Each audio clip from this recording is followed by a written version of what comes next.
Ассалаумағалейкум, құрметті достар, ардақты ағайын. Бүгін дүйсенбі күні, қарашаның 7-сі. Бүгін сіздердің алдарыңызға шығып отырғаным себебі осы өткен сенбі күні, яғни алдыңғы күні президент Тоқаев мырза жақындарын, жақын әріптестерін Ақордаға шақырып отырғызып, олардың көзінше бірнеше заңға қол қойған екен. Бұл заңдар саяси реформаға байланысты заңдар екен. Әлбетте, хабар арқылы басқа жалдамалы саясаттанушылар қазір оны мақтайды, мақтап та жатыр. Бірақ біз мұқият түрде қарауымыз керек. Бұл заңдар шынымен де халық үшін пайдалы ма, жоқ былай нейтралды ма, жоқ зиянды ма? Біз бұны сараптамалап ұғуымыз керек. Мен осы 2 күн ішінде бұл заңдарды қарадым. Өйткені өкінішке орай бұл заңдарды не депутаттар, не басқалар халықпен немесе тәуелсіз сараптамашылармен талқылаған жоқ. Бұл заңдар құпия түрде деп айтуға болады, қабылданды. Ішінде не екенін ешкім білмей отырдық, бейхабар отырдық. Мен осы 2 күн ішінде оны қарадым. Қандай өзгерістер енгізілді, сіздер үшін қазір баяндап берейін. Бірінші, өкінішке орай Назарбаевтың елбасы туралы статусқа ешқандай өзгеріс енгізілген жоқ екен. Назарбаевтың елбасы деген статусы әлі тұр. Привилегиялары, сосын қор, кітапхана, оның өзіне және қасындағыларына, отбасына ешкім заң бойынша тисе алмайды. Онда иммунитеті бар. Мемлекет тарапынан оның өмірі үшін, күнкөрісі үшін, транспорт үшін, тұрып жатқан орны үшін түгел осы мемлекеттік бюджетінен қаражат бөлініп отырады екен. Яғни заңды түрде Назарбаев өз статусынан айырылған жоқ. Мен оны ашық айтуым керек, өйткені мен ойлаймын, көпшілік бұны білмей жатқан секілді. Міне қазір менің алдында 2010 жылы 14 маусымдағы конституциялық заңы тұр. Ол осы тұңғыш президент туралы, елбасын туралы, кешірім өтінем, заң туралы, кешірім өтінем, құлап қалған екен. Заң тұр, әлі де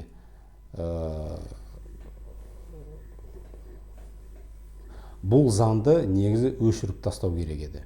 Өйткені бұл заң бойынша президент Назарбаев, бұрынғы президент Назарбаев отбасымен арнайы статусқа ие болып отыр. Яғни оларға ешкім заң бойынша тисе алмайды, іс қозғай алмайды, ешқандай оларға қарсы тергеу ешкім жасай алмайды. Мен ойымша, заңның алдында бүкіл азаматтар, бүкіл отбасылар тең болуы тиіс. Яғни президент Тоқаев Назарбаевтың осындай ресми статусына, елбасы деген статусына қарсы шыққан жоқ. Ал референдумда бүкіл халық мына статусқа қарсы дауыс берген еді, естеріңізде болса. Ол бір. Екіншіден, енді президент 5 жыл емес, 2 рет 5 жыл емес, 1 рет қана 7 жыл отырады екен өз лауазымында. Мен ойлаймын, ол пайдасыз, ол тиімсіз, демократияға бұлай аса пайдалы емес шарт. Себебі Америкада, басқа елдерінде президент 7 жыл емес. Иә, 7 жыл отырған президент отырған елдері бар, бірақ сол елдерінде президент аса күшті емес, ол жай ғана бір формальды түрде отыратын адам. Мысалы Италияда сондай. Ал мысалы Францияда бұрын 7 жыл болса, қазір 5 жылға ауысты. Америкада 2 рет 4 жыл отыра алады. Ресейде болсын, былай айта салайық, 2 рет 5 жыл отырады. Бірақ оларда әлбетте ондай шарт тек қана формальды түрде ғой. Бірақ негізі осы конституцияға қайшы, мерзімнен тыс, кезектен бұрын осындай президенттік сайлауын өткізу, меніңше, орынсыз болды, бұрыс болды. Ол демократияға қайшы болды. Ол менің ұстанымым бірінші күннен бастап осындай болды, қазір де сондай осындамын. Ол демократияға сай емес. Сайлау өз мерзімінде өткізу керек еді, яғни 24 жылы. Қазір президент 7 жылға сайланады, оның жақсы жұмыс атқару үшін ешқандай стимул болмайды. Өйткені ол қалай болса да осы 7 жыл отырады да сосын кетеді. Ешқандай стимул болмайды жақсы жұмыс атқару үшін. Ал Америкада ол білет. 4 жылдан кейін тағы да сайлау болады. Бұл сол сайлауды жақсы жеңу үшін мен жұмыс атқаруым керек. Мен таң атпай ат салысуым керек жұмысқа. Елді алға жылжыту үшін тер төгуім керек деп ойлайды. Сонда 4 жылдан кейін халық маған тағы да дауыс береді деп соған ұмтылады да. Ал бізде енді 7 жылға отырды, болды, қалай жұмыс істесең де бәрібір 7 жыл отырасын да кетесің, ешқандай стимул жоқ. Сосын бұндай шартты халықпен талқылау керек еді. Неге бұл шартты осы маусым айында билік халықпен бірге талқыламады? Неге референдумға шығарған жоқ бұл мәселені? Неге? Бұндай шарт дұрыс болатын болса, жақсы, пайдалы болатын болса, алдын ала халыққа айтпай ма? Біздің жоспарымыз осы 7 жыл отырамыз енді. Меніңше ол алдау болды. Енді осы президенттік сайлау жөнінде тағы бір 2 ой қосарым бар. Кейбіреулер осы оппозицияға ренжіп жатыр. Айтпақшы, мына биліктің өкілдері де, Қошановтың сұхбатын қарасам, Кариннің да сұхбатын қарасам, олар міне оппозицияның түрі осы, ешқандай бірыңғай кандидатты шығара алған жоқ, ұсына алған жоқ. Міне оппозицияның жағдайы осы. Мен айтар едім, оппозиция өз кандидаттарын ұсынуға дайын, бірақ оған ешқандай шарт жоқ қой. Президентке бару үшін кандидат, үміткер, міндетті түрде 5 жыл мемлекеттік қызметте жұмыс атқару керек еді. 5 жыл. Яғни осы жүйеде 5 жыл адам жұмыс атқару керек.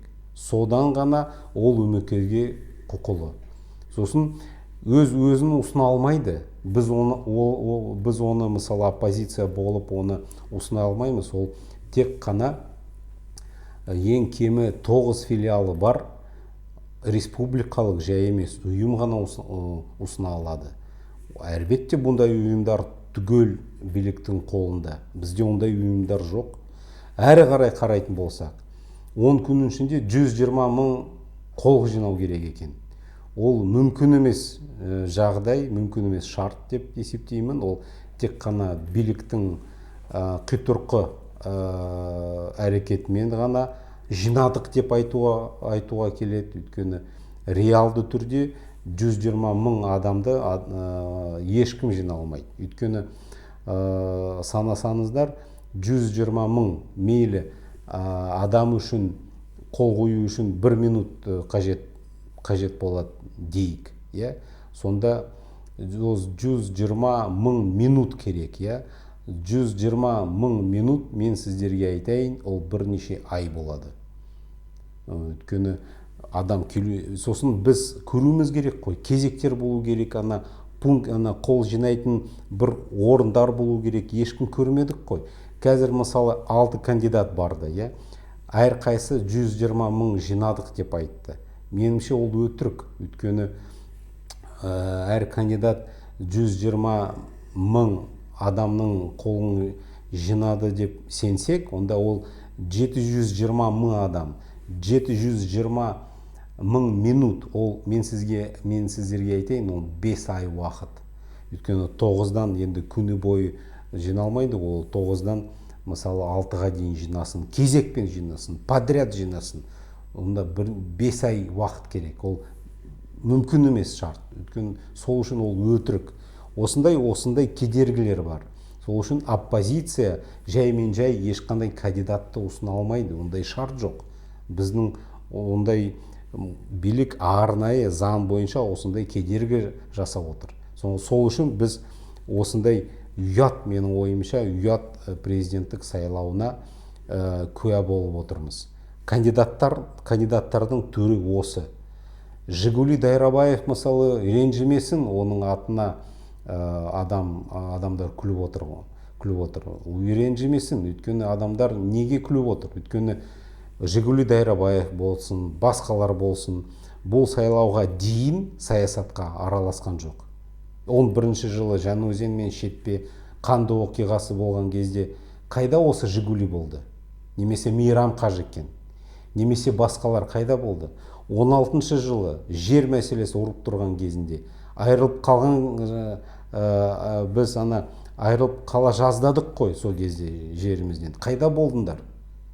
Саясаткермін дейтіндер қайда болдыңдар? Жоқ болдыңдар. Өйткені қорқып, сескеніп отырдыңдар, үндемей қалдыңдар. Қазір мына президент боламыз деп шығып жатсыңдар. Ол күлкілі нәрсе, ол ұят нәрсе деп ойлаймын. Мына кандидаттар өздері, менің ойымша, біліп отыр, олар тек қана қуыршақтар, тек қана мына массовкада ойнайтындар, актерлар. Менің ойым осы, ренжімесін, бірақ шындық сол. Енді партияға келейік. Мына сенбі күні президент Тоқаев мырза қол қойған бір заң, ол партияларға байланысты. Бұрын 1000 адамдарды біз жинауымыз керек едік. 1000 адамдарды, иә, реально физикалық тұрғыда бір қалаға жинап алып, жиын өткізуіміз керек еді. Енді 600. Менің ойымша 600. Біріншіден біз бұл жерде цифрлық технология енгізуіміз керек. Неге халық мысалы ақшаны аудыра алады, иә, цифрлық технологиямен, Каспи бойынша, Хомбанк бойынша, Егов бойынша, басқалар бойынша? Неге біз партияны ұйымдастыру үшін міндетті түрде халықты жинауымыз керек бір жерге? Қазір біз мысалы көліктерді де онлайн сата аламыз, ақшаны жібере аламыз, Еговқа қырып ЭЦП арқылы құжаттарды ауыстыра аламыз. Неге осы партияға келген кезде халықты бір жерге жинау керек? Өйткені ол қаншама қаражат, 600 адамды жинау. Сосын сол 600 адамның, кейбір адамдардың жағдай болмай қалуы мүмкін ғой, ауырып қалуы мүмкін, Құдай сақтасын, жақындары өліп қалуы мүмкін, келе алмайды. Бір адам келе алмаса, онда партияны тіркей алмайсың. Ол арнайы жасалынған биліктің қитұрқы кедергілер. Менің ойымша, менің ұсынысым, егер Тоқаев мырза шынымен осындай саяси бәсекелестік орнатамын десе, онда бізге цифрлық тұрғыда партияны тіркеуге жол ашып берсін. Цифрлық тұрғыда қазір ешқандай кедергі жоқ. Әр қайсымыздың қолымызда Каспи болсын, Хомбанк болсын, Егов болсын, бар ғой. ЭЦП-міз бар. Неге цифрлық тұрғыда біз қол қоя алмаймыз? Өйткені жинап аласын, қаншама қонақ үйін болу керек, 600 адам, сосын сол зал жалдап алуымыз керек, сол залдар түгел билікке қарап отыр. Өйткені 600 адам кез келген залда жиналмайсың. Ол түгел, менің ойымша, ол түбегейлі реформа емес. Әлбетте ол бәрібір 1000 болсын, 600 болсын, ол мүмкін емес шарт. мүмкін емес шарт. Сол үшін бұл жерде біз толықтай реформа енгізілді деп айта алмаймыз. Енді мына осы сайлау туралы. Иә, мына мажоритарлы жүйені енгізіп жатыр, конституциялық сот енгізіп жатыр. Ол дұрыс қадамдар деп есептеймін, жақсы. Бірақ сайлау қалай өту керек? Мажоритарлы түрде болсын, жақсы, бірақ біздің сайлаудың әділеттігі керек қой, ашықтық керек. Қазіргі таңда мына сайлауды жаймен жай бақылаушылар бақылай алмайды. Бақылаушылар міндетті түрде неден өту керек? Регистрация өту керек. Яғни билік мысалы сенің ұйымының бақылау жасай алады деген рұқсат беру керек. Аккредитация аталады. Сонда неге біз бәріміз бақылау жасай алмаймыз? Ол біздің құқығымыз ғой. Неге сайлауды цифрлық тұрғыда өткізбеске? Сонда әр адам оның дауысы қалай саналды өзі тексере алады. Онлайн график жасауға болады ғой. Онлайн режим реальный уақытында көрсетілетін графиктер жасауға болады ғой. Ашықтық жасауға болады. Сосын цифрлық мен дауыс берсем, оны ешкім өзгерте алмайды. Өйткені мен көріп отырмын. Мұхтар Тайжан қалай дауыс берді, көрініп тұрады. Сонда біз біздің өзіміздің дауысымызды бақылап отырамыз. Соған билік бармай жатыр. Ол, мысалы, билік менен топас емес қой. Мен олардан ақылды емеспін ғой. Ондай құрылдар бар екенін олар да біліп отыр ғой. Неге соны енгізбей жатыр? Өйткені қағаз бойынша протоколдарды ауыстыруға болады. Әсіресе тәуелсіз бақылаушылар қатыспаса. Тәуелсіз бақылаушылар енді қатыса алмайды. Өйткені тек қана аккредитациядан өткен бақылаушылар қатыса алады. Яғни бұл өзгерістер түбегейлі өзгерістер емес. Бәрібір ол демократияға жол аша алмайды. Тағы да айтарым, осы негізі бізге демократия не үшін керек? Кейбір ағайындар айтады, енді патша бәрін шешу керек, патшаға біз бағынуымыз керек. Мен бұнымен келіспеймін. Ешқандай патша жоқ бізде. Президент халыққа бағыну керек. Патша ол Ресей империясының дәуірінде болған, Ресейде болған патшалар. Бізде хандар болды. Хандарды біз сайлап отырдық. Хандар заңға бағынып отырды. Өйткені хандар да билердің үкімдеріне бағынып отырды. Біз хандарды сайлап отырдық. Сөздің еркіндігі деген ұғым ол қазаққа батыстан келген ұғым емес. Ол біздің түрік заманынан біздің мемлекеттік салт дәстүріміз. Сондықтан бізде патша жоқ. Мына президент Тоқаев мырза халыққа бағыну керек. Сол үшін не үшін ұлт өз ұлттық мемлекетті құрайды? Негізі не үшін? Қандай мақсатымен? Мақсат сол мемлекет арқылы халықтың күнкөрісін жақсарту, халықтың қауіпсіздігін қамтамасыз ету. Ол әлбетте мемлекеттің жұмысы, мемлекеттің мақсаты. Ал мына мемлекет қалып қалған диктаторлық жүйе болатын болса, авторитарлық жүйе болатын болса, онда ешқандай прогресс болмайды. Мысалы, мен қазір сіздердің алдарыңызға мына iPhone арқылы шығып отырмын, интернет арқылы шығып отырмын, YouTube арқылы шығып отырмын, Facebook арқылы шығып отырмын, Instagram арқылы шығып отырмын. Қазір шығам, мен заманауи көлікке отырам. Ол түгел заттар демократиялық елдеріне шығарған. Неге? Өйткені демократия осы прогресске сай жүйе. Бізге де сол демократия керек. Ал нақты айтқанда демократиямыз не сөз? Демократия ол халық өз билігін анда санда ауыстыра алатын жүйе. Біз қазір мысалы президентті ауыстыра алмаймыз. Қазір сайланады, сайлаудың адал өтетіне мен сенбеймін, өйткені әу бастан ол өтірік ұйымдастырылған сайлау, бізді қатыстырмаған, тек қана осындай қуыршақ кандидаттарды шығарды да, мына ол қойылым арқылы қазір сайланады. Біз енді 7 жыл бойы президентті ауыстыра алмаймыз. Әкімдерді біз ауыстыра алмаймыз. Айтпақшы, сенбі күні президент мырза қол қойған заң бойынша біз тіпті аудан әкімдерін тек қана 25-ші жылдан бастап сайланатын боламыз. Не ол? Егер халық өз жергілікті билігін ауыстыра алмаса, онда жер мәселесі де шешілмейді.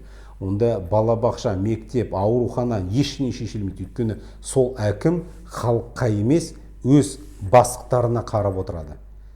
Әсіресе жергілікті әкімдер сайлану керек. Неге сол сайлауды аудан әкімдерін тек қана 25-ші жылдан бастап сайланатын болдық осы президент Тоқаев қолған заңдар бойынша? Неге біз 3 жыл күтуіміз керек? Неге келесі жылы біз сайланбаймыз осы аудан әкімдерін? Халық немене, топас па? Халықтың білімі, халық надан ба? Жоқ. Біздің халқымыз сайлауға, демократияға дайын халық. Өйткені сайлау біздің қанымызда бар дәстүр. Бұл дәстүр бізге батыстан, Грекиядан келген жоқ. Ол біздің ата-бабаларымыздың дәстүрі. Біз хандарымызды да сайлап отырдық, билерімізді де сайлап отырдық. Міне. Сол үшін менің мына заңдарға көңілім толмай отыр. Ол түбегейлі реформа емес, бұл заңдар шекі деп білем. Мен өз пікірімді сіздерге жеткізу міндет деп есептеймін. Әлбетте менің мына мысалы халықта көшеге шығару қолым жетпей болса да, халыққа шындықты айту менің міндетім. Соны айтайын деп едім. Ардақты ағайын, келесі жақсылықта кездескенше сау саламат болыңыздар.